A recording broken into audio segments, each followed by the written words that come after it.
Hi everyone, I'm Ian Matthews and this is another Tango taster. Today's session is going to be about using symbols that aren't in the toolbar. And what I mean by that is to say that just because stuff doesn't exist in the Tango toolbar, for example, we do have things like a ruler, we do have stuff like calculators, we do have things like randomizers, but that might not always be what you're looking for when you're trying to create a positive environment in the classroom. Instead, what we're going to do is look at how we can use PNGs, subject of a different taster in the past, and bringing them into a space like this to create almost like learning objective walls and so on.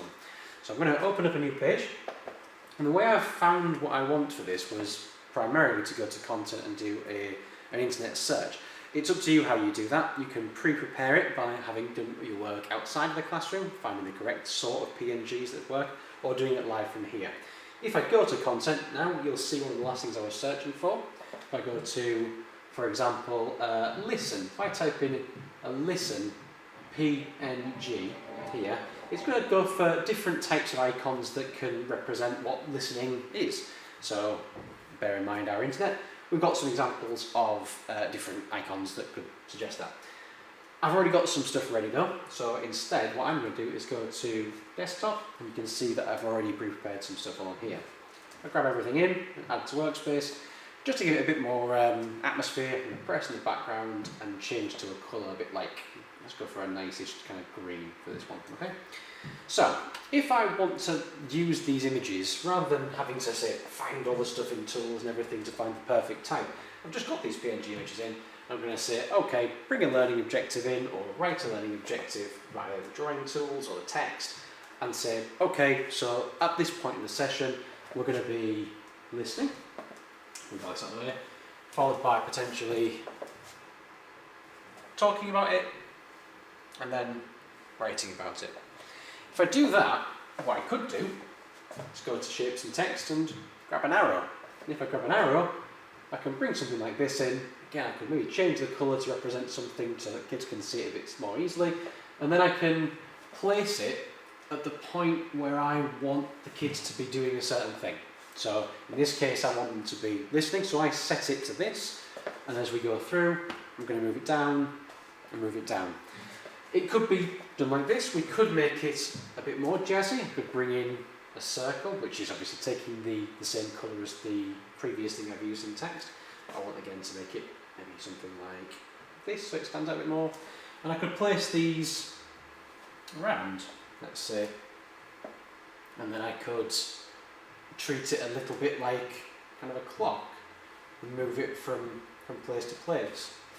We can put that then in the corner. I can group everything up and make everything as small as we go as well. So as we carry on the session, I could be simply keeping it that sort of size and then working there. But it still feels quite cramped. It might be that we just only have the one we want in the colour. We might change the background of this. Oops, I'll bring that to this background first. If I bring that over the top of it, what we could do is effectively change the colour of that as we go to sort of go between red, yellow and green, like a traffic light. But if I also have a traffic light set up, what we could be doing is, if I move everything out of the way here, make my life hard by doing this way, if I bring that in here, say, and then pin that to the background, I straighten it first, and pin it to the background, we could do the things in order of what I expect the kids to be doing. We could be working on, you're not doing what I'm required of you at the minute, this is here, like before, move it up and down, or we could move these individually across. So it's okay right now to be writing. It's okay to be listening, but I'd rather you be writing. It's definitely not okay for you to be talking right now. Or the other way around. And we can work it in just so that it gives something more visual for learners to grab hold on what they're doing in the session. Of course, this is all at the same time as I'm bringing in my normal content from files. So again, if I go to my desktop and go to some of my example sessions and media again, all the different types of stuff I would normally bring in. For instance, I'm going to bring in my PowerPoint on exam preparation. So I could have it in this, and I could be working from the PowerPoint here, whilst we've got a working traffic lights at the other side. Have a go for yourself. Try and figure different things that you might want to bring into this space. But remember, all we're doing is bringing in PNG images to be able to do that. And of course, share it with us. Get in touch with me at IanRMatt on Twitter, and let's collaborate, see what we come up with.